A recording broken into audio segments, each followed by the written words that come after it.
अस्सलाम वालेकुम दोस्तों, माइक से माहौल के एपिसोड में पॉडकास्ट के एपिसोड में आपका स्वागत है। आज हमारे साथ एक बहुत बड़े गेस्ट हैं, बहुत मशहूर गेस्ट हैं और बहुत लीगल बैकग्राउंड से हैं। लीगल से मुताल्लिक आम ज़िंदगी में हम जो लीगल केसेस फेस करते हैं या जो लोग सपना रखते हैं लॉयर बनने का, उन्हीं चीज़ों को लेकर आज हम बात करेंगे। मिलते हैं हमारे गेस्ट से। सर पदमिनी वाघबरे जी, कैसे हैं सर? बस फर्स्ट क्लास, बहुत बहुत अच्छा। धन्यवाद, मैं बहुत अच्छा हूँ। आप कैसे हैं? बस बहुत बढ़िया, बहुत बहुत शुक्रिया आपका टाइम निकाल के यहाँ पे आने के लिए। ठीक है।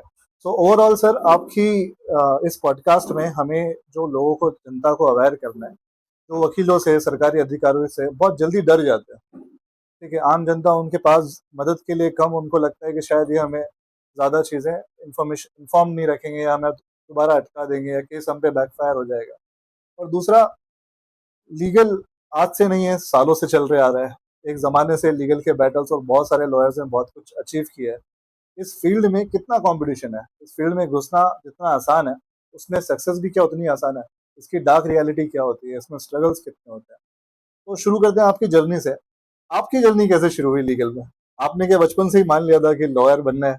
नहीं, वैसा देखा जाए तो मैं बहुत बचपन में, मैं जब मेरे दादा के साथ में बैठता था, तो दादा जब भी मेरे पास बात सुनता था, तो मेरी दादी हमेशा कहा करती थी कि ये बात करने में बड़ा तेज है, बात तो ऐसी करता है जैसे वकील की जैसी। हालाँकि तब मुझे वकालत ना कुछ मालूम थी, ना मैंने कभी वकील को देखा था। लेकिन इसके बावजूद जब भी ये समाज में जब आप रहते हो और जब बात आती थी, तो कभी भी बचपन में ऐसे जब बात निकलती थी कि तू इतना क्यों जल्दबाजी कर रहा है, तो तेरे को कौन सी घाई पड़ी है, तेरे को क्या तारीख पे जाना है क्या?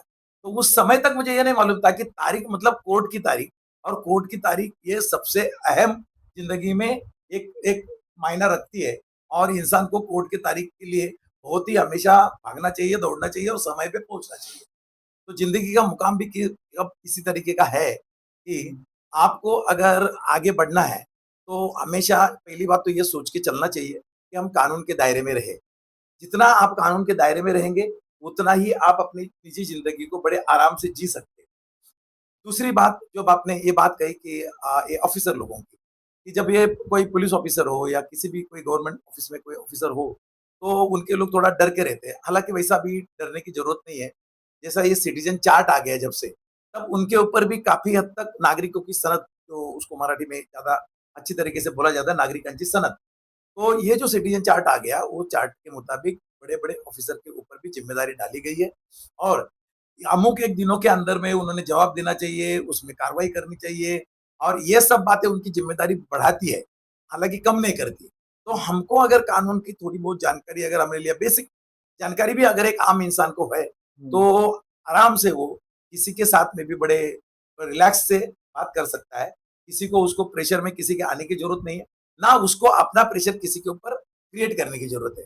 रहते रह के बाद ये जो प्रोफ़ेशन में भीड़ की, कि नया वकील अगर इधर बन के आए और नया वकील को आगे बढ़ने का है, तो उसको सक्सेस मिलेगा क्या नहीं? बेसिकली सर उस अगर पे आते हैं। हाँ, उस पे तो खैर बहुत लंबी चर्चा होगी। सही, सही, ठीक है, आपने बचपन में आपको घर वालों से फीडबैक मिला कि आप वकील जैसा आर्ग्यूमेंट करते हो। सही।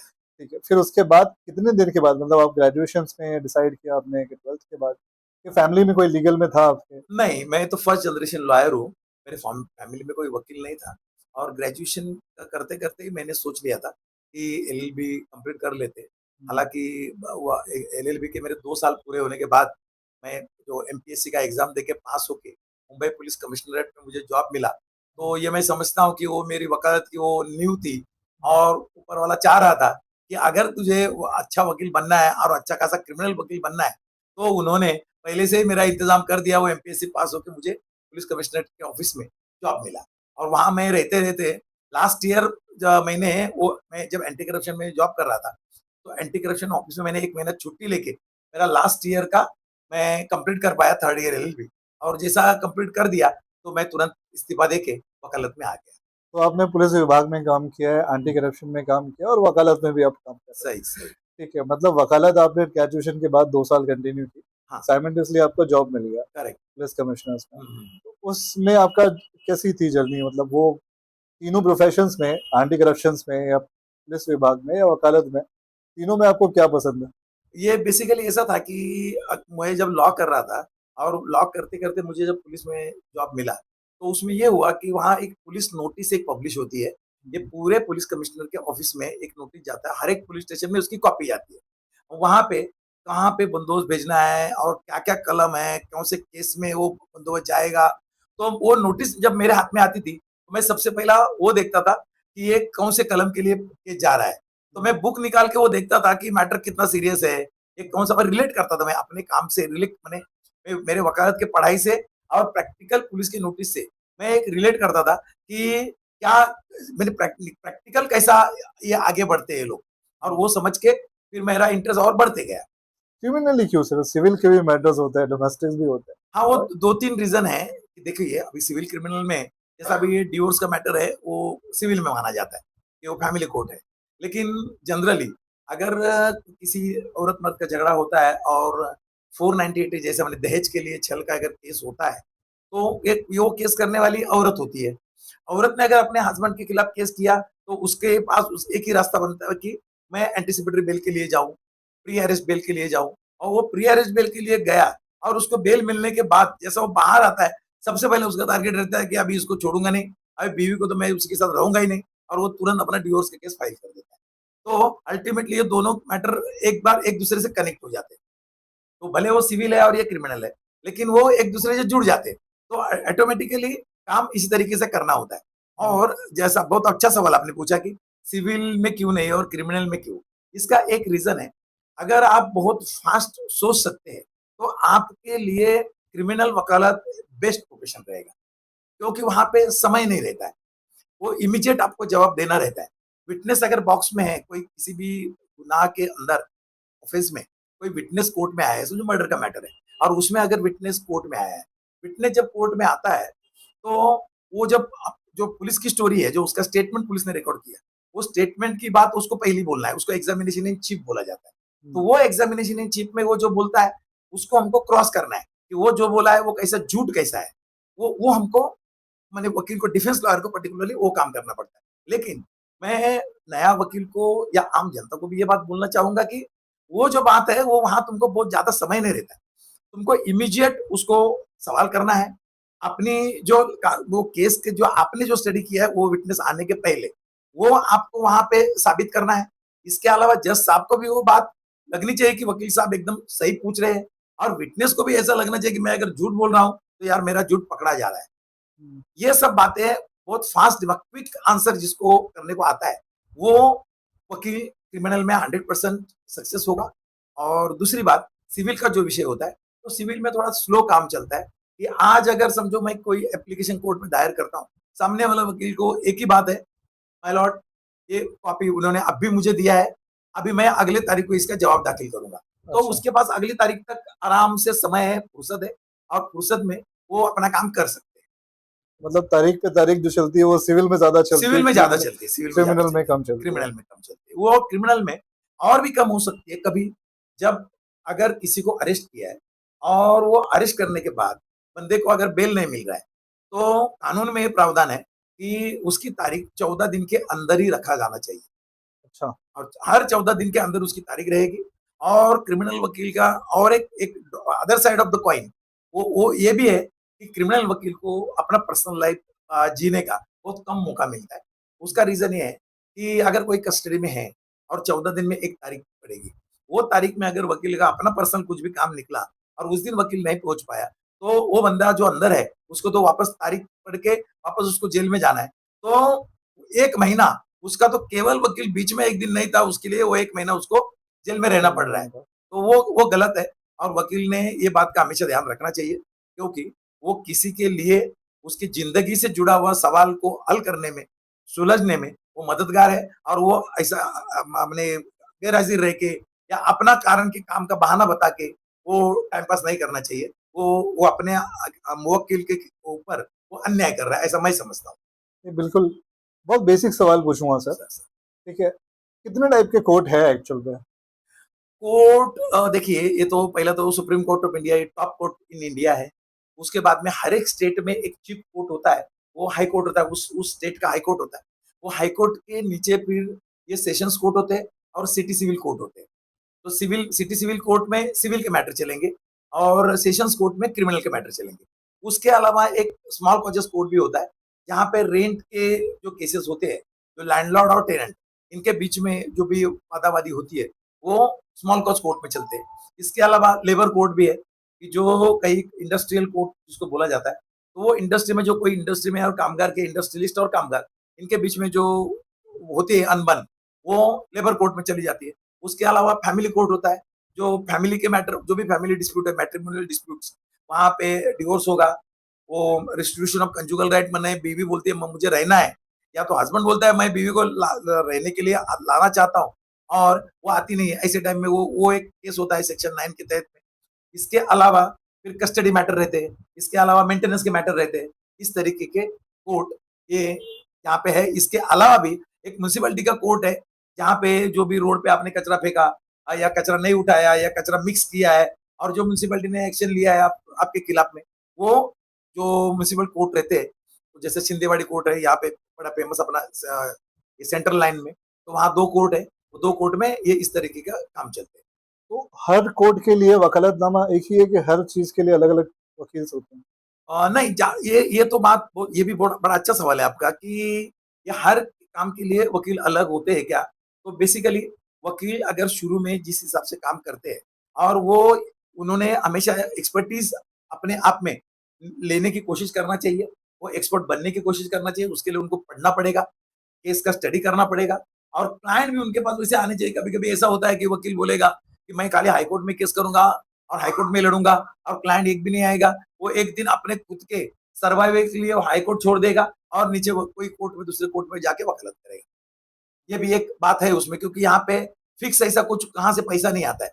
अगर आप वकालत करने आओगे तो आपको अपनी जगह खुद बनानी है, और अपना रोजी-रोटी खुद को कमानी है। किसी के ऊपर निर्भर रह के आप कुछ नहीं कर सकते इसमें। ओके, तो आपने एक जिक्र किया 498, यस। इस केसेस में कितने परसेंट झूठे केसेस होते हैं और कितने परसेंट एक्चुअल केसेस होते हैं? ये बात तो सुप्रीम कोर्ट ने भी अभी कबूल कर लिया है, कि इससे 498 का कानून का अच्छा खासा मिसयूज हो रहा है, और इसके लिए 2014 में Arnesh Kumar versus state of Bihar, ये एक जजमेंट आया। वो जजमेंट के मुताबिक सुप्रीम कोर्ट में सीधा बोल दिया है कि 498 केस में तुरंत किसी को अरेस्ट करने की जरूरत नहीं है, तुमको उसको नोटिस देना चाहिए, और उसको नोटिस देने के बाद वो फिर उसके लिए रास्ता खुल जाता है कि वो एंटीसिपेटरी बेल के लिए सेशंस कोर्ट में अप्लाई कर सकता है। इससे बचने की रेमेडी क्या है सर? मतलब लोग तो शादी करना छोड़ देंगे फिर तो। देखो ऐसा है कि इसमें वैसा बचने का कोई रेमेडी नहीं है, क्योंकि कानून ने हमेशा नारी को अबला समझा है, और उसकी उसकी मदद करने के लिए ये जो भी सेक्शन आए हैं, वो सेक्शन के तहत में उनको वो प्रोटेक्शन के तहत दिया है बेसिकली। तभी लॉ मेकर्स का ये स्टडी था, कि उसके ऊपर अगर बेचारी के ऊपर अन्याय हो रहा है, वो घर में क्या होता है, वो एक शादीशुदा औरत जो आती है घर में, वो अकेली रहती है, बाकी इनके इनके जो परिवार के सदस्य है, पहले से इनके फैमिली में रहते। तो कानून ने ऐसा माना कि वो अकेली अगर इस घर में है, तो उसके ऊपर अन्याय होने का चांसेस ज्यादा है। लेकिन अभी आज के दौर में ये बहुत एक जॉइंट फैमिली में रहने का एक नारी संख्या सब ही पे कम हो भारी। गया है।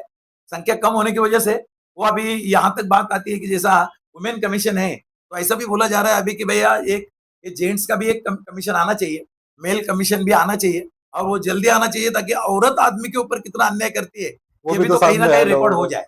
बराबर। Yes. तो ये तो रहा सवाल सर आम पब्लिक के इश्यूज में। अगर किसी को लॉ में, अभी आपका कौन सा यादगार केस आपको याद है कि इतने साल, आपके कितने साल की प्रैक्टिस हो गई है? मेरी अभी 33 ईयर्स की प्रैक्टिस थर्टी हो थ्री गई। ईयर्स की क्रिमिनल प्रैक्टिस हो गई यस, है। यस। कोई एक ऐसा बेस्ट केस जो आपको याद बेस्ट हो? केस अगर मैं आपको कहूँ, तो नाम नहीं लूंगा, क्योंकि आखिर में वो क्लाइंट का प्राइवेसी मेरे लिए उतना भी इम्पोर्टेंट है। एक ऐसा केस हुआ था कि एक एक पुलिस कांस्टेबल यूनिफॉर्म पे रहने के बाद उनके हाथ में 303 का राइफल था, और रात को 89 की घटना है। 89 का मैटर था, वो मैटर कोर्ट में आया, चल मैंने जब उसको चालू हो गया, तो वो मैटर 2003-4 में वो मैटर आ गया सुनवाई के लिए, और वो मैटर चालू हो गया। तो उस 89 से तीन चार में है? Yes, yes, yes. तो उसका रीजन, बहुत सारे रीजन है, कि वो ढूंढ रहे थे कि जो फरियादी है वो नहीं मिलते कभी। लेकिन क्रिमिनल में ऐसा उसको माफी तो नहीं है कि कोई जिसने केस दिया और वो नहीं भी आएगा तो भी चलेगा। हर कोशिश कानून को ये करना चाहिए कि हर गवाह को कोर्ट के सामने पेश किया जाए, और जिसने भी ये कहा है कि मैं ये विक्टिम ऑफ द सर्कमस्टेंसेस हूँ, मैं विक्टिम ऑफ द क्राइम हूँ, तो मेरे ऊपर अन्याय हुआ है, तो उसको न्याय देने का कोशिश करने में ये हर एक व्यक्ति जो कानून से और वो केस से वाकिफ है, उसको कोर्ट में लाया जाए और उसके मुंह से सुन के वो फिर वो केस चला जाए। तो ये जो कांस्टेबल का केस था, वो रात के उस टाइम में आपको याद होगा 89 में नाकाबंदी बहुत चलती थी रात के टाइम में। तो नाकाबंदी में ये रात को 1:30-2 बजे का टाइम था और 1:30-2 बजे के टाइम में वहाँ पे नाकाबंदी में ये सब पुलिस वाले वो राइफल वगैरह लेके खड़े थे यूनिफॉर्म में। और उसमें वो जो कांस्टेबल है उसको प्यास लगती है और प्यास रात को पानी कहाँ मिलेगा? तो वो बाजू की गली में बियर बार चलते थे उस टाइम में डांस बार चलते थे उस समय में। डांस बार का बहुत क्रेज था। क्रेज़ था मुंबई में। तो वो गली में एक डांस बार था, वो डांस बार चालू था। वहाँ पे वो गया पानी पीने के लिए। तो वो जो डांसर थी, वो डांसर हालाँकि अभी ये वेट्रेस करके उसको वो दिखाया गया वो केस में। तो वो वेटर थी समझो, तो वो वेटर ने बोले, "अरे वाह पुलिस!" तो बोलता है, "फिर?" तो वो बोलती है, "बंदूक भी?" तो बोलता है, "हाँ, फिर?" ये बोलती है, "गोली है क्या?" तो वो कांस्टेबल उसको बोलता है, "मारूँ क्या?" वो बोलती है, "तू क्या मारेगा?" और वो ट्रिगर खींचता है और वो गोली उसके नेवल से बाजू के एरिया में जाके पीछे दीवार में वो गोली घुस जाती है। वो लड़की जगह पे गिर जाती है, सब बाहर में जितने भी ग्राहक थे सब भाग जाते हैं और उसके बाद में ये सब मामला बहुत बढ़ता है तो फिर वो उसका जो मैनेजर है, मैनेजर का एफआईआर लिया जाता है और एफआईआर लेने के बाद में वो केस होती है, उसको राजावाड़ी में एडमिट किया जाता है। फिर वो जो इंस्पेक्टर थे, वो पुलिस स्टेशन के, वो भले आदमी थे बहुत, वो अपनी जेब से 25,000 रुपए खर्चा करके वो लेडी को प्राइवेट हॉस्पिटल में एडमिट कर दिया ताकि इसकी जान बचे। और ये अभी जो हुआ है हादसा, वो तो अपनी जगह पे, लेकिन उसकी जान बचना बहुत इंपॉर्टेंट है, तो वो जो इंस्पेक्टर साहब थे, वो अपनी जेब से पैसा देके उसको प्राइवेट में एडमिट करते। फिर बाद में केस चलता है। केस चलता है तो आरोपी की तरफ से मैं वकील था। 8 साल 8 महीना वो सस्पेंड था। तो वो मैंने केस चलाया और ऊपर वाले की दया रही, उसके ऊपर उसके बहुत कुछ उसके भी पुण्य कुछ काम आए होंगे और वो उस केस से बाइज्जत बरी हो गया और उसको 8 साल 8 महीने का पगार भी मिल गया, अरे! वो कांस्टेबल।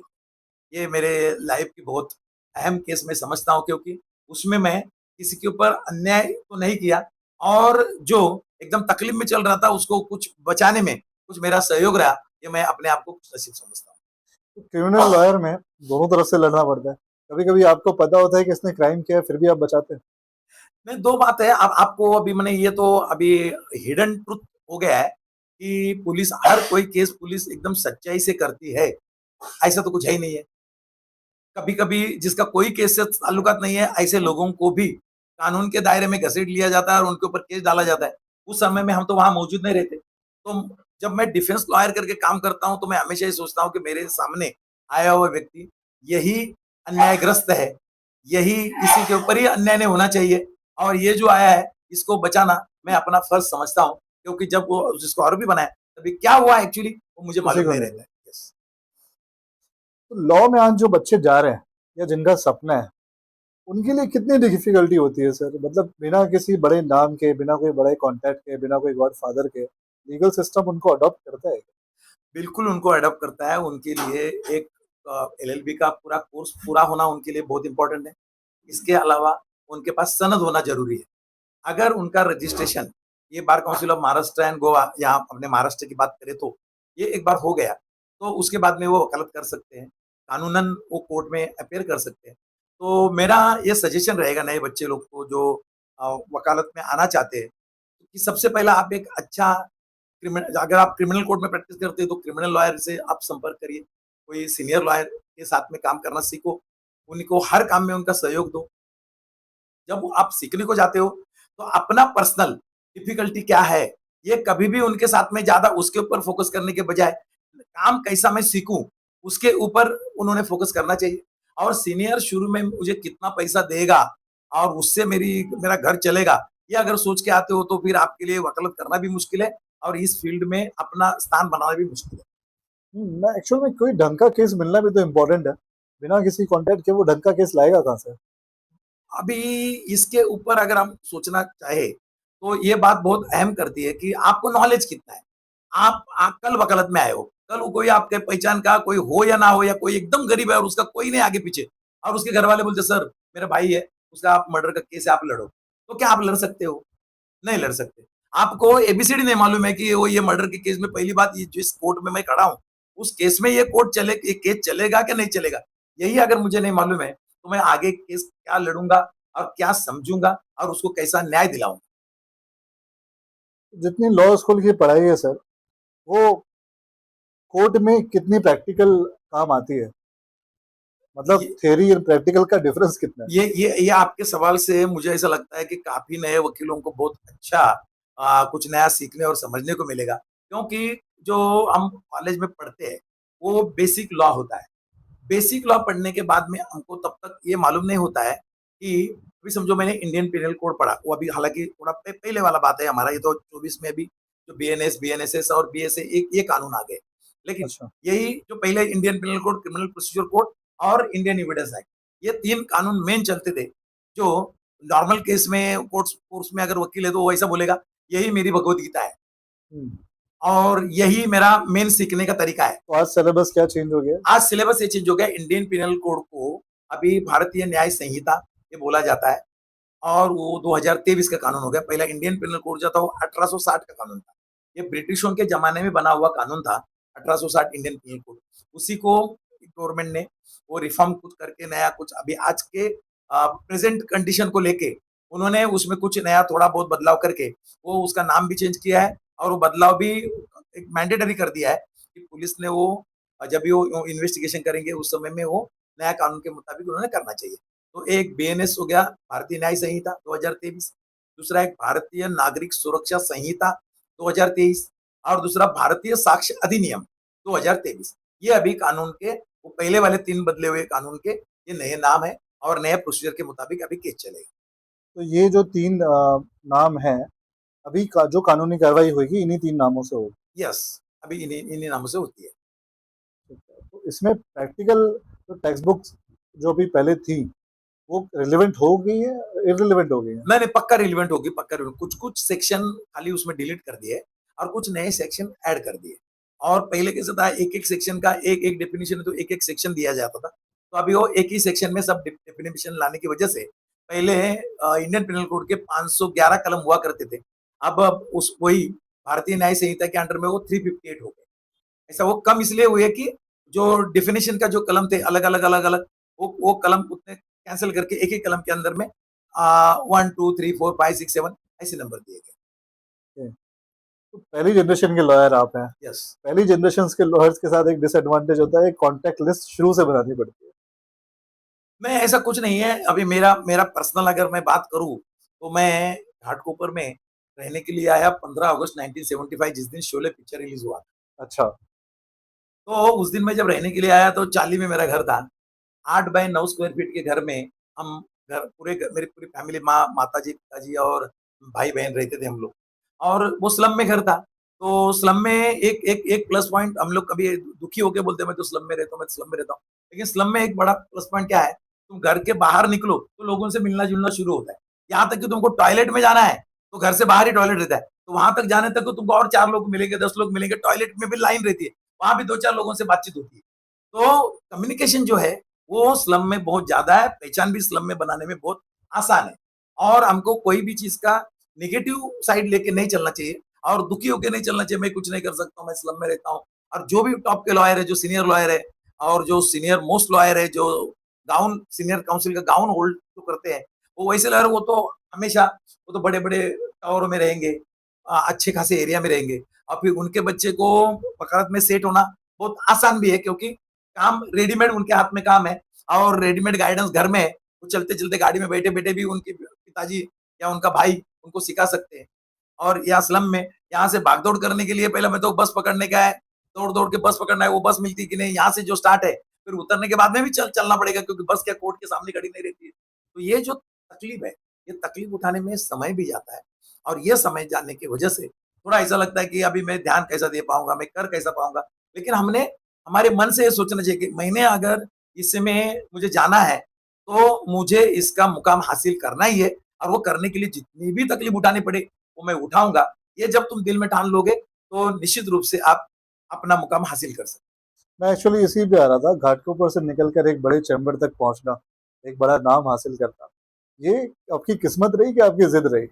ये दो बातें हैं, ये तो जीत तो पक्का थी, उसमें एक नया पैसे का डाउट नहीं है, क्योंकि जिस मोमेंट को रिजल्ट आया, मैं फोन पे मेरे दोस्त ने मुझे बोला कि तू पास हो गया है, मैं फिर एक बार उसको बोला कि तू जरा चेक करा वापस एक बार लिस्ट, मेरा नंबर है ना, मैं खुद अपने आंखों से रिजल्ट भी नहीं देखा था।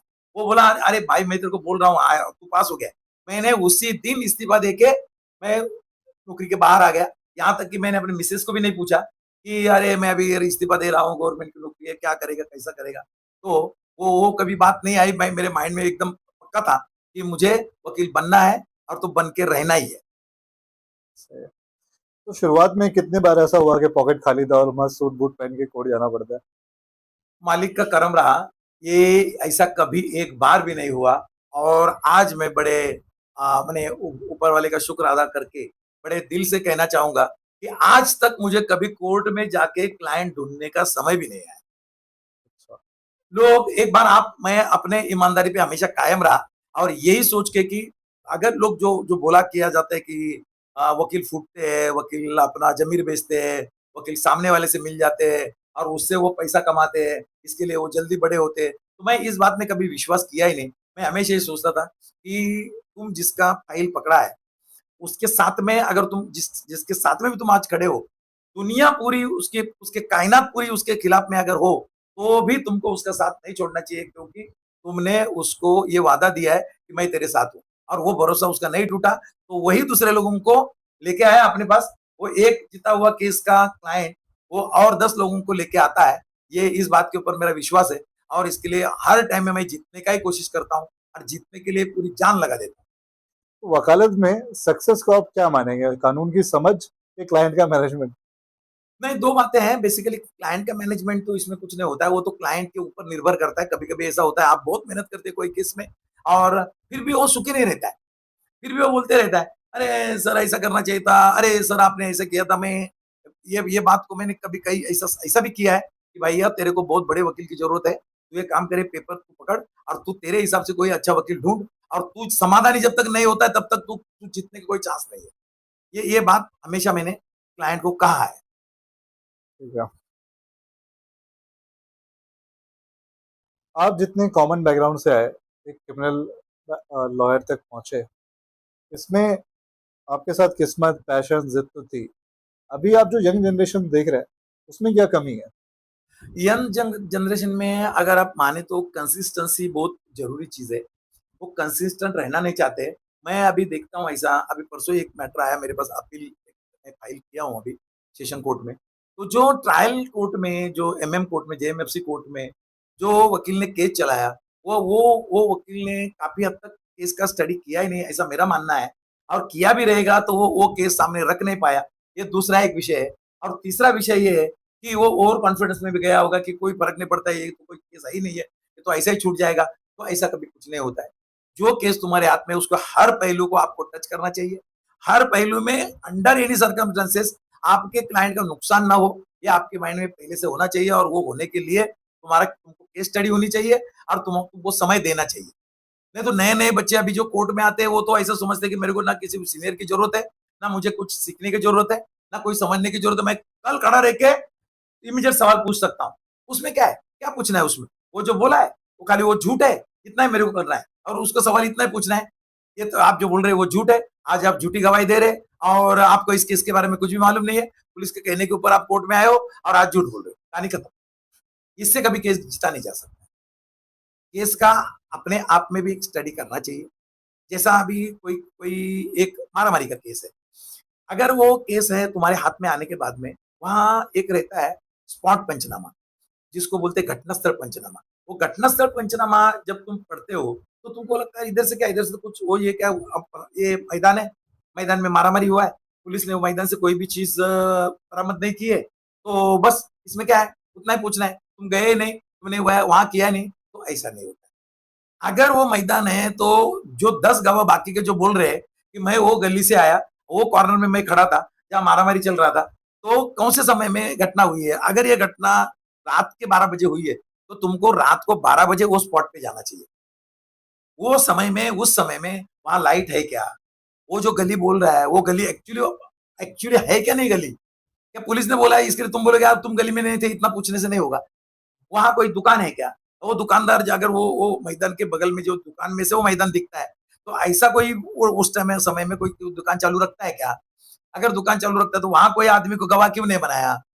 ये जो दोस्त बता रहा है कि ये मैं तो उधर जा रहा था, इधर जा रहा था, मैं देखा मारा-मारी, तो ये सब झूठे गवाह गवाह भी पुलिस तैयार करती है और जब भी वो झूठे गवाह तैयार होते हैं, तो उस समय में हमको उसका सत्यता, उसका ट्रूथफुलनेस वो कोर्ट के रिकॉर्ड में डालने के लिए मेहनत करना चाहिए। और ये नहीं कि खाली वो आया, वो झूठ बोल रहा है और इतना बोल के हम जीतेंगे, ऐसा जितना मैं समझ पाया आपकी बात को, स्टेटमेंट एक अलग स्टोरी है, लेकिन उसकी टेक्निकलिटी होना, समझ होना, वो एक बहुत वो वास्ट अनुभव चैप्टर से है, आएगी, वो वो अनुभव अनुभव से से आएगा। आएगी, वो अनुभव से आएगी। ठीक है। तो रियलिस्टिक टाइम में एक वकील को प्रॉफिटेबल आने में कितना टाइम लगता है? वैसा देखा जाए तो अगर समझो एक अच्छा खासे सीनियर के पास अगर वो है और वो सीनियर ईमानदारी से काम करता है, तो वो सीखेगा, वो ईमानदारी सीखेगा। वो उसके साथ में रहते-रहते जो छोटा-मोटा काम है, वो पहला मैटर अटेंड करो, सीनियर को भरोसा पहला आना चाहिए कि ये जूनियर मैं इसको भेज दूँ तो ये काम करके आ सकता है। इतना करने तक तुम्हारा मेहनत तो पक्का है। फिर वो कोर्ट में जब सीनियर तुमको वो कोर्ट में भेजेगा तो जब भी तुम जाओगे, तो ऐसा तो कभी नहीं होता है कि पहला ही नंबर तुम्हारा है और जिस जज ने तुमको जैसा देखा, जज ने तुम्हारा मैटर पुकारा, तुम मैटर तारीख लिया और तुम भाग गए। ऐसा तो होता नहीं है। तुम्हारे आगे भी 10-15 केस रहेंगे, पीछे भी 10-15 केस रहेंगे। तो ऐसा जब होगा तो तुमको वहां बैठना चाहिए, समझना चाहिए कोर्ट में क्या चलता है, तो जज साहब किस तरीके से रिएक्ट होते हैं, सरकारी वकील किस तरीके से चिल्ला पुकार करते हैं, वो विटनेस कहाँ देखता है, विटनेस आया तो उसको कौन सिखाता है, विटनेस अगर सवाल जब वकील पूछता है तो विटनेस किसकी तरफ देख के जवाब दे रहा है। ये सब चीजें समझने के लिए तुमको शुरू से अपने काम पे फोकस होना चाहिए। और जहाँ तक प्रॉफिटेबिलिटी के आने की बात है, तो तुमको 4-5 साल तो अच्छा खासा मेहनत करना चाहिए। 4-5 साल सीनियर के साथ में रहना चाहिए और अच्छे सीनियर जो है, वो जूनियर को कुछ भी नहीं तो कम से कम उसका आना-जाना और थोड़ा बहुत अपना वो खर्चा मोबाइल का बिल भरे, इतना तो पैसा दे ही देते हैं। हम्म। तो सीनियर्स सर, हमने पहले भी देखा है कि जब भी कोई सीनियर्स होते हैं, कॉलेज में रैगिंग वगैरह होती है, प्रोफेशनल लाइफ में कोई ना कोई बोझ उन पे डाला जाता है। इसकी लीगल्स में क्या रियलिटी है? लीगल्स के सीनियर्स में क्या धोखाधड़ी नहीं होती? नहीं, वैसा तो मैं ये बात कह सकता हूँ क्योंकि मेरे अनुभूति के हिसाब से कभी कोई सीनियर कोई किसी को धोखा देने का और ये सब करने का तो कोई उनके पास टाइम ही नहीं रहता क्योंकि सीनियर होता है, वो उसके हाथ में काम रहता है, इसके लिए 2 बच्चे उनके पास सीखने के लिए आते हैं और उनका फ़ोकस ये रहता है कि मैं कैसा ये काम कैसा करूँ और ये बच्चे सीखेंगे, तो वो उनको सीखना एकदम उँगली पकड़ के कोई नहीं सिखाता है क्योंकि वो उतना सीनियर के पास टाइम रहता ही नहीं है। वो तो बच्चों को अपने खुद ही सीखना है, देख-देख के सीखना है। खाली सीनियर इतना थोड़ा क्या बोल उसको बोलेंगे कि थोड़ा लिबरल होना चाहिए कि वो फाइल जो है केस की, वो जूनियर के हाथ में देना चाहिए और जूनियर वो अगर लेके गया, तो ना कि बंद फाइल लेके गया और बंद फाइल लेके आया, वो निकाल के वो पढ़ना चाहिए और कुछ डाउट है पहला उसके इमीडिएट जो कलीग है थोड़े उससे सीनियर, उससे पहला समझना चाहिए और कुछ बात आती है तो सीनियर से डिस्कस करना चाहिए। तब जाके वो सीखेगा। प्रैक्टिकल वो जब तक नहीं सीखता तब तक पैसा कमाना उतना आसान नहीं है। प्रोफेशन में झूठ कितना है सर? बेसिकली प्रोफेशन में झूठ कुछ भी नहीं है, क्योंकि ये पेशा ऐसा है कि मैं दूसरे किसी के लिए काम करता हूँ, तो वो झूठ बोल के मुझे क्या पाना है। लेकिन अगर कोई विटनेस कोर्ट में आता है, तो वो अगर झूठ बोलता है, तो उसका झूठ है, ये साबित करने के लिए भी मेहनत करना पड़ता जब आपको पता चल जाता है कि आपका क्लाइंट ही आपसे झूठ बोल रहा है, तब? है। होता है कभी-कभी ऐसा। अभी वो लेकिन अभी प्रोफेशन का एक नियम है, जिसके लिए लड़ना चाहते हो, वो उसके झूठ बाद है, उसी को ही तुम झुठलाने लगोगे, तो वो बोलेगा वकील साहब, तो अभी मेरा केस दे दो, मैं दूसरा कोई ढूँढता हूँ कि जो मुझे अच्छा समझे। तुम मुझे पहले से ही तुम ही अगर मेरे को नेगेटिव में देखोगे, तो मुझे क्या बचाओगे? बराबर। इसमें हारने का डर ज्यादा होता है या क्लाइंट के गुस्से का? नहीं, आज तक तो मैंने मेरे 33 साल में कभी हारने का डर भी कभी माइंड में लेके नहीं चला, ना कभी कोई क्लाइंट का गुस्सा सहना पड़ा। उसका एक सिंपल रीज़न है, केस हाथ में आने के बाद, पेपर उसके हाथ में आने के बाद में उसके साथ में जो 2, 5, 10 दिन के बाद में जो मीटिंग होता है, वो मीटिंग में मैं उसको पूरा क्लियर कट बात बोल देता हूँ, ये तेरे माइनस पॉइंट है, ये तेरे प्लस पॉइंट है। अभी इसमें कोर्ट में कैसा गवाही चलेगी, कैसे विटनेस आएँगे, इसके ऊपर सब निर्भर करता है। अगर मैं तेरे को जादू की एक एक छड़ी लेके बताऊँ कि तू छूट जाएगा, तू जा घर पे, तो ये ऐसा मैंने कभी किया नहीं। हालाँकि 100% छूटने वाला केस भी है, अगर ऐसा मुझे पहले से लगता है, तो भी मैंने कभी अपने क्लाइंट को ये नहीं बोला है कि तेरा केस 100% छूट जाएगा। क्योंकि जिस दिन केस का रिज़ल्ट है, मुझे नहीं मालूम है कि उस दिन की परिस्थिति क्या होगी और उस दिन अगर समझो कोई किसी को भड़का के आया होगा या किसी को भड़काया होगा और उसका रिज़ल्ट गलत आ गया, बोला वकील साहब आपने बोला था छूटने वाला, ये कैसा सज़ा हो गया? वो ज़बरदस्ती का अपनी ज़िम्मेदारी बढ़ा के लेने का कोई मतलब नहीं है। जितना अपना ज़िम्मेदारी है, उतना पूरा निभाने का कोशिश करना चाहिए। वकील यही कर सकता जिसको कानून की समझ हो जाती है, वो लोग तो कानून से खेलना शुरू कर देते हैं। है। करेक्ट। इसमें पिसती आम जनता है या जो वो बंदा है जिसको कानून की समझ नहीं है, उनके लिए क्या रास्ता छोड़ा हुआ है? उनके लिए रास्ता ये है कि आजकल तो आपको मालूम है ये सोशल मीडिया में काफ़ी ये एक सवाल डालो तो 10 जवाब आ जाते। तो लोग उससे भी ज़्यादा परिचित हो गए और वो वकील के पास मिलने के जाएँगे या वकील को मिलेंगे तो वो वकील के सुनने के बजाय वकील को सिखाने का कोशिश करेंगे। इसके लिए हम क्लाइंट को बोलते हैं, भैया ऑफ़िस में आने के पहले 2 काम करना, तुम्हारे जूते और गूगल का ज्ञान बाहर रख के आओ और फिर अंदर आके कुछ पूछो तो बताओ। तो सोशल मीडिया पे जो ज्ञान है वो मिसगाइड ही करता है। हाँ एंड हालांकि सुप्रीम कोर्ट ने बोल दिया है कि एआई के ऊपर तुम लीगल नॉलेज के लिए एआई के ऊपर 100% निर्भर मत रहो। वो झूठी झूठी केस बना के भी, केस लॉ बना के भी वो सामने आता है और तुम वही प्रिंट आउट निकाल के लेके जाओगे तो एक दिन तकलीफ में आओगे। बराबर है। एक वकील बनने के बाद आदमी ईगो का बढ़ता है क्या उसका, मतलब दो ईगो बातें ट्रिप? हैं साहब, दो बातें हैं। देखो क्या है कि वकील को ऐसा लगता है कि I am officer of the court, that is a matter of fact. वकील एक कोर्ट का ऑफिसर है, इसमें कोई दो राय नहीं है, कानून में लिखा है। लेकिन वकील को ईगो लेके जब उनको ऐसा लगता है कि मैं बहुत बड़ा हो गया, मैंने गाड़ी खरीदा है, मैंने नया घर खरीदा है और लोग मुझे आके पूछते, तो उसका ईगो बढ़ने का चांसेस है। लेकिन मैं ऐसा समझता हूँ कि हमेशा अगर तुम जमीन से जुड़े रहोगे तो लोगों के दिल में वो तुम्हारे बारे में विश्वास भी रहेगा और तुमको तुम्हारे पास आके तुमको कुछ भी चीज पूछने के लिए उनके मन में झिझक नहीं होगी। और वही मेन बेस है कि गरीब को भी ऐसा लगना चाहिए कि कानून मेरे नजदीक है और मैं कानून की सहायता ले सकता हूँ। और इसके लिए बड़े बड़े पुलिस ऑफिसर जो है, यहाँ तक कि पुलिस कमिश्नर के भी कुछ सर्कुलर आते हैं कि जो व्यक्ति पुलिस स्टेशन में एक केस दायर करने के लिए आए या अपनी कंप्लेंट दर्ज करने के लिए आए, तो उसको अपना दुश्मन मत समझो। वो तुम्हारे part and parcel of your work है ऐसा समझो और उसको हो सके उतना सहायता करो, तुम उसका मित्र बनो और उसके मन में से कानून की डर निकल जाना चाहिए। तब जाके सबके साथ में न्याय हो सकता सारे लोग पढ़ाई की स्टडीज करते हैं, लगभग 150-200 का एक बैच बनता है एक क्लास में। है। उसमें से बहुत कम ही लोग होते हैं जो प्रोफेशंस में रियली सक्सेस हो पाते ये बात सच्ची है सर। हैं। 90% से ज्यादा स्टूडेंट यस बैकआउट यस, कर ये देते हैं। बात सच्ची है सर। इसके इसके बारे में मैं आपको बोलना चाहूंगा कि ऐसा भी सिचुएशन हमने अपने गए 33 साल के वकालत में देखा है सर। जो में जब पढ़ाई में उसका रिजल्ट में जिसने गोल्ड मेडलिस्ट उसने पाया है, गोल्ड मेडल जिसको मिला है, वो लॉ में डिग्री हासिल करने के टाइम में वो गोल्ड मेडलिस्ट है। लेकिन वो कोर्ट में आते तो उनका कभी सिक्का चलता नहीं है। ना वो कोई केस जीतते, ना कोई क्लाइंट उनके पास आता है, ना वो कुछ ये प्रोफेशन में कुछ कर पाए। ऐसे भी कई लोग हैं, मैं सबकी बात नहीं कर रहा हूँ। लेकिन कुछ गिने-चुने ऐसे ऐसे भी लोग हैं कि जो इस तरीके का हुआ है। उसका रीज़न 2 है।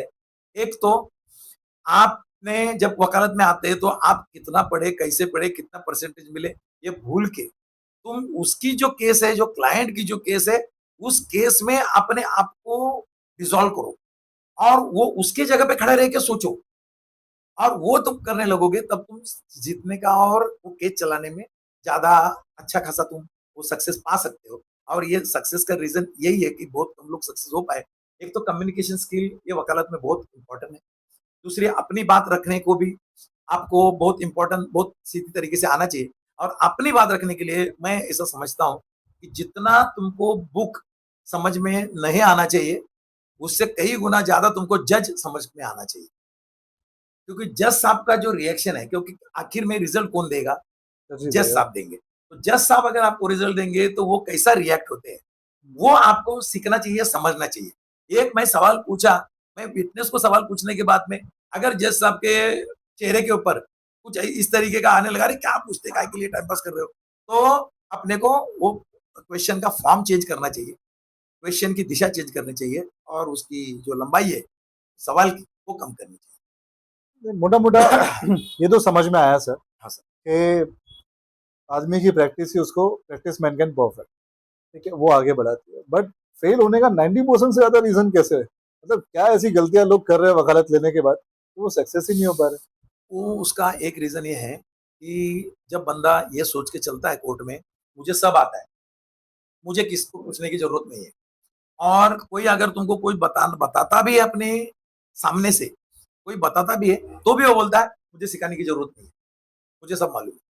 ये काफ़ी हद तक ये मायना रखता है कि उसकी सक्सेस नहीं होगी। जो लोग सिर्फ डिग्री लेके घर बैठते हैं, उनके लिए कोई कमाने का रास्ता है? वो कमाने का रास्ता ये है कि अगर वो बैंक में जाके जॉब कर सकते हैं, वो कोई कंपनी में जाके जॉब कर सकते हैं। कोई लोग जो नहीं वकालत कर पाते हैं, वो लोग किसी बिल्डर के ऑफिस में या कोई कंपनी में वो इन हाउस लॉयर करके भी काम करते हैं। नहीं नहीं, मतलब लॉ की डिग्री तो ले ली है, लेकिन आप प्रैक्टिस नहीं कर पा रहे, कोर्ट नहीं जा पा रहे, ना कोई अच्छा सीनियर ढूंढ हाँ, पा तो जो रहे। इन हाउस लॉयर है उनको प्रैक्टिस नहीं करने की है, वो अच्छा। ऑफिस में ही उनको काम है।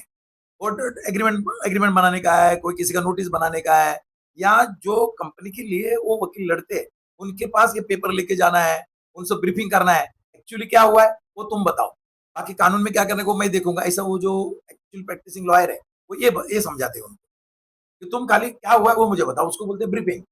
तो वो फिर ब्रीफिंग लॉयर का काम करते हैं, ओके, इन तो हाउस एक लॉयर एक उसको फील्ड बोला ये जाता भी है कि है। अगर एक फील्ड आपको होती है, ये भी नहीं करना है एक तो कम फील्ड से ये भी कम है। आप ये कर यस सकते यस। और किसी को करना है तो वो फिर कॉलेज में जाके प्रोफेसर बने, अगर नहीं प्रैक्टिस कर सकता है तो लॉ पढ़ा है तो लॉ का फिर कॉलेज में आके प्रोफेसर बनो, ये भी काम कर सकता है। हैं। ये जो रेंट एग्रीमेंट बनाने वाले लॉयर्स हो गए, इनके बारे में मतलब ये कितना प्रोफेशन है? मैं बेसिकली देखो अभी आजकल तो ये मैंने ये बहुत अच्छा सवाल आपने किया, क्योंकि अभी आज के प्रैक्टिकल सिचुएशन में रेंट एग्रीमेंट बनाना ये तो ऑनलाइन मैंने रजिस्ट्रेशन कंपलसरी कर दिया अभी। अगर ये रेंट एग्रीमेंट रजिस्टर्ड नहीं है तो जो जगह का मालिक है उसको 3 महीने तक जेल हो सकती है, और उसके ऊपर मामला भी दर्ज होता है सेक्शन 188 के तहत। हम्म, तो ये जो बात है वो जिम्मेदारी लैंडलॉर्ड की है, और वो अभी क्या रेडीमेड फॉर्मेट आता है, वो जो ऑनलाइन रजिस्ट्रेशन का एक फॉर्मेट आता है, कुछ नहीं करना है तुमको, 3-4 चीजें भरनी रहती है, लेने वाले का नाम, देने वाले का नाम, कितने महीने के लिए एग्रीमेंट है, कितना रुपया सिक्योरिटी डिपॉजिट है, और कितना भाड़ा है, दैट्स ऑल। ये 5 चीजें एक बार दे दिया, वो हो गया। अगर उसी को अगर कोई कोई ये बोल के चलता है कि मैं वकील हूँ, तो फिर ये कहीं ना कहीं हम जिसको कुछ नहीं समझते उसको गुमराह करते तो अभी स्लम में जो रेंट एग्रीमेंट्स या लीगल एग्रीमेंट्स या सेल डीड जो चलती हैं, ये 100 रुपए के स्टैम्प पेपर पे चलती है, तो ये लीगैलिटी रखती है? बेसिकली देखिए स्लम में एक बात बहुत मायना रखती है, वो ये कि जो झोपड़ी जिस जगह पे है वो झोपड़ा का जगह का मालिक वो झोपड़े वाला नहीं रहता है, वो तो जगह कलेक्टर की है, तो कलेक्टर की जो जगह है उसका सेल डीड नहीं बन सकता है। अच्छा। क्योंकि वो जगह बेचने का तुमको क्या अधिकार, you don't have any right except to stay on it. तो हम्म, आप उस जगह पे इमला जो है जो जो चार दीवारें जो खड़ी है उसको हम इमला बोलते हैं, वो इमला जो है वो इमले के तुम मालिक हो, तुम ये हम्म, जगह के मालिक नहीं हो। तो फिर वो रेंट जो एफिडेविट के ऊपर जो करते हैं वो लीगैलिटी वो यही खाली कि मैं तुमको ताबा दे रहा हूँ, हम्म। मैंने ये मेरा जो घर बना हुआ है ये घर का ये फलाना फलाना कीमत हो गया, और ये कीमत के बदले मैं तुमको ताबा दे रहा हूँ, बस दैट्स ऑल। अभी मुंबई में जितने स्लम क्लस्टर हैं, तो उसमें जितनी भी सेल डीड्स होती हैं वो सारी कहीं ना कहीं कॉम्प्रोमाइज्ड ही हैं।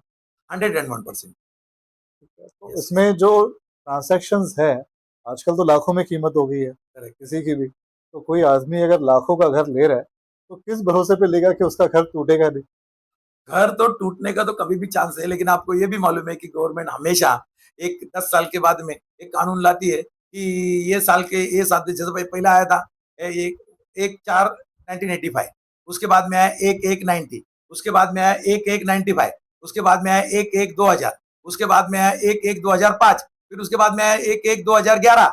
अभी ये जब गवर्नमेंट आगे आगे बढ़ाती है तो फिर आदमी को लगता है कि जब अभी ये गवर्नमेंट ने ये इतना झोपड़ा अगर मेरा संरक्षित कर दिया है, प्रोटेक्टेड कर दिया है, तो ये टूटेगा नहीं।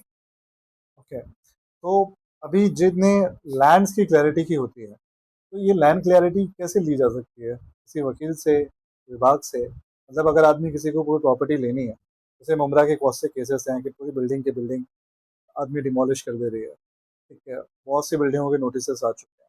एक खरीदार को, एक आम आदमी को अगर कोई खरीदना है तो उसको क्या डॉक्यूमेंट्स चेक करना अगर कोई ये प्रॉपर्टी कोई खरीदता है तो उसको सर्च टाइटल उसको क्लियर करके लेना चाहिए।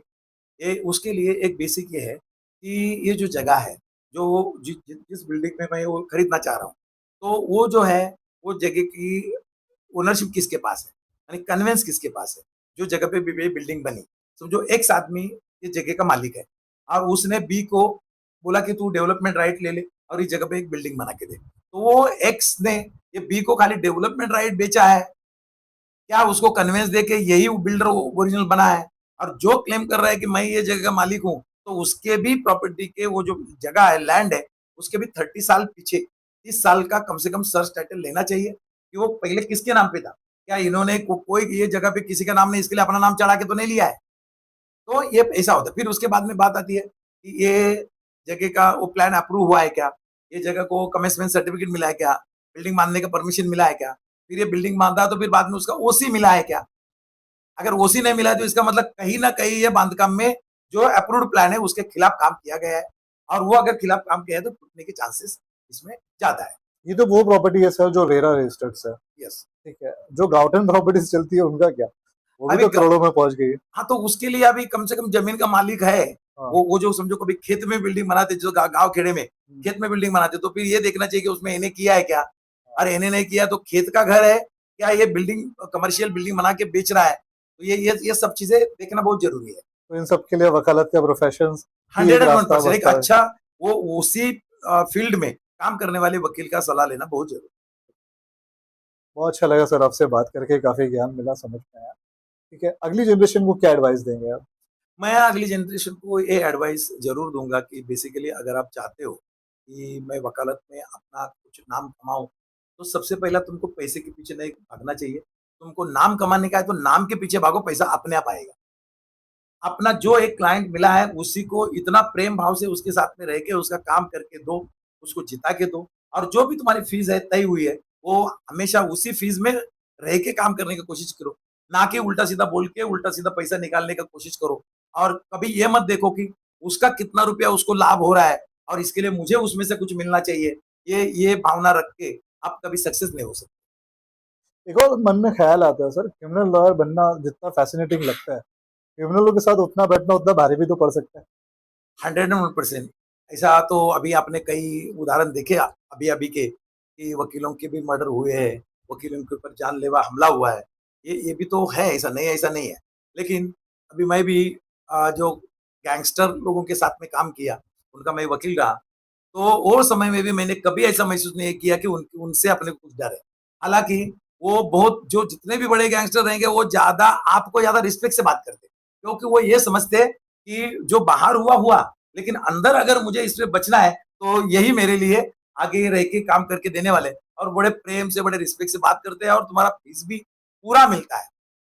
कभी ऐसा नहीं हुआ कि कभी अपना वो किसी ने फीस डुबाया है और वो भाग गया है और बोलता है पैसा कैसे दूँगा, काय का पैसा? तो भारी पड़ने की जो बात है कि हमको हमारे पर्सनल बातें उन्हीं के साथ शेयर नहीं करना चाहिए, ना कि उनके पर्सनल बातों में भी जाके हमको कुछ जानकारी लेना चाहिए। केस से ताल्लुकात रख के जितनी इन्फॉर्मेशन अपने को ज़रूरी है, उतना लेना चाहिए, और समय पे हमेशा को केस किसका भी हो, जो आपने काम हाथ में लिया, उस दिन जिस दिन तारीख है, उस दिन तुम समय से पहले 10 मिनट कम से कम पहुँचने का हमेशा कोशिश करना चाहिए, और वो वहाँ रह के उसको न्याय देने की कोशिश जारी रहनी चाहिए। लीगल सिस्टम में एक स्कैम क्या चल रहा है जिससे लोग अवेयर है? जिससे लीगल सिस्टम में स्कैम ये भी चलता है कि लोग वकील को बिना बोले वो क्लाइंट से पैसा निकालते हैं, बड़ी रकम उनसे माँगते हैं और बोलते हैं मैं बड़ा वकील करूँगा, ये करूँगा, वो करूँगा, और फिर बाद में ऐसा हो जाता है कि वो वकील को पता ही नहीं रहता है, कितना पैसा लिया, क्या किया, और फिर वो बोलते हैं तुमने इतना लिया, वो बोलेगा मुझे नहीं मालूम। तभी वो फिर वो स्कैम में गिना जाता है, बोला ये भी तो वकील ज्वेलर ही रहेगा, नहीं तो ये ज्वेलर के संपर्क में कैसा आया? लेकिन अब ये part and parcel of profession हो गया है कि जिसने किसने गुनाह किया उसी का ही संपर्क आएगा क्रिमिनल लॉयर के साथ में। अब तुम उसी को टालते रहोगे तो फिर काम क्या करोगे और कब करोगे और कैसा करोगे?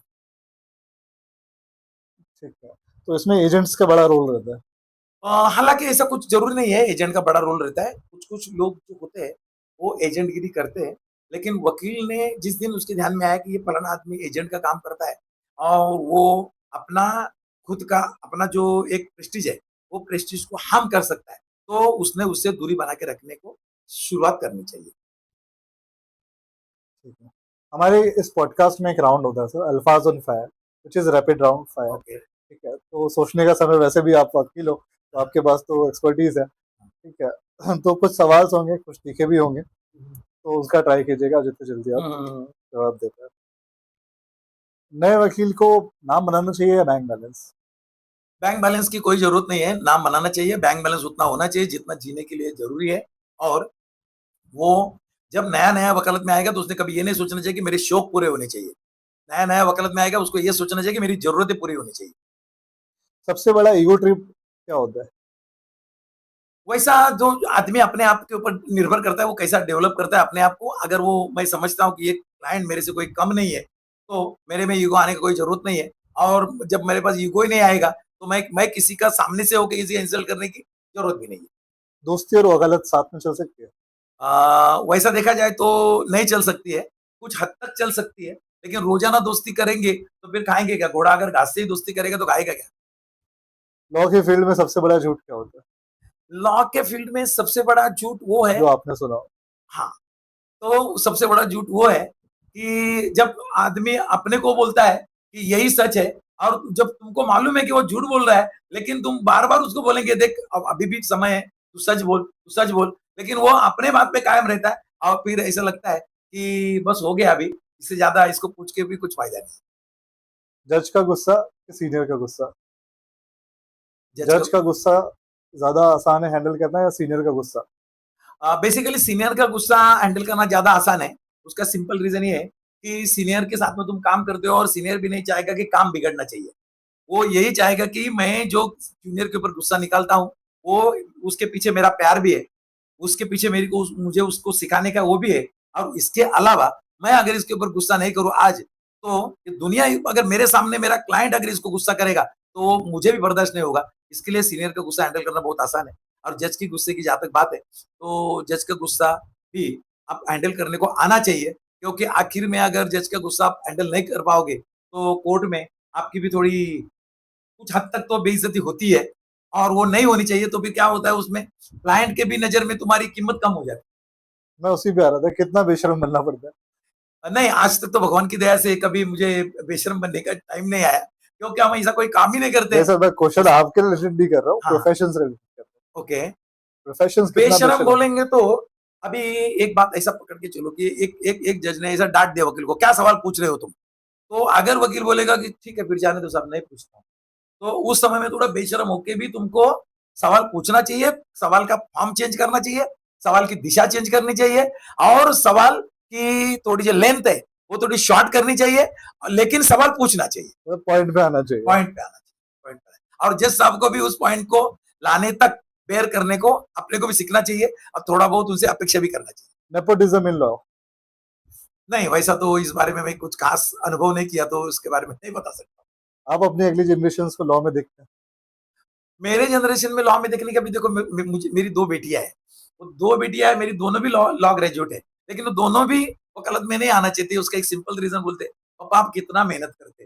रात को 12 बजे, 1 बजे, 2 बजे भी आप काम करते, कभी-कभी सुबह 6 बजे भी चले जाते।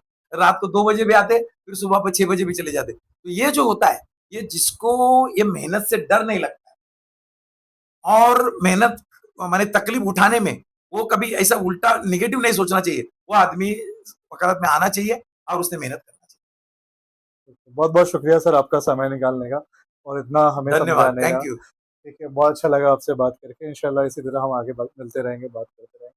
तो ये था हमारा आज का एपिसोड। मिलते हैं फिर अगले एपिसोड में।